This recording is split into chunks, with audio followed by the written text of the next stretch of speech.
Oi gente, tudo bem com vocês? Eu espero que sim. E o vídeo de hoje é desafio da Plutonita, isso mesmo. O que é Plutonita? Você sabe o que é Plutonita? É Plutonita, não Plutonita. Então a gente vai mostrar pra vocês o que é. É essa bala aqui, ó.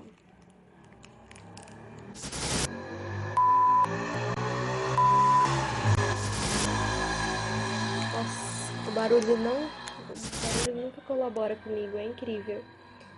Então, essa bala aqui, ó. E meus amigos me desafiaram. Três amigos me desafiaram, porque, tipo, eu desafiei um, aí eu desafiei o outro, assim, por diante. E aí me desafiaram. Infelizmente, né? Mas, vamos lá. Eu vou abrir. Tá escrito bonita, baba de bruxa.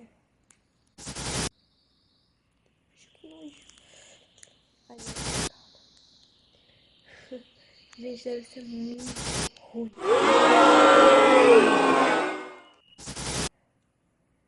Eu tô com vontade de comer isso. Ou não. Mas vamos lá.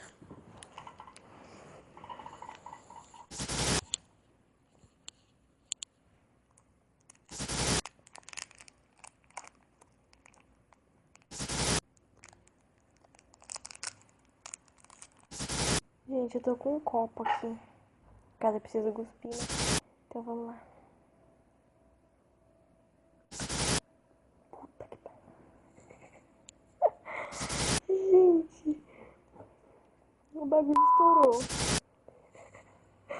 Tá, vamos lá. Comer por partes.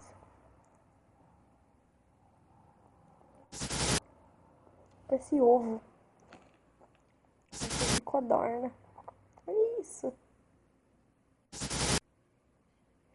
Eu vou tirar a casca. Não gostei da casca, não. Curti, não. Vou morder.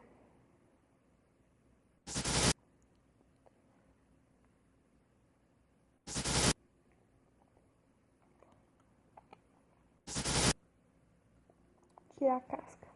Odiei a casca.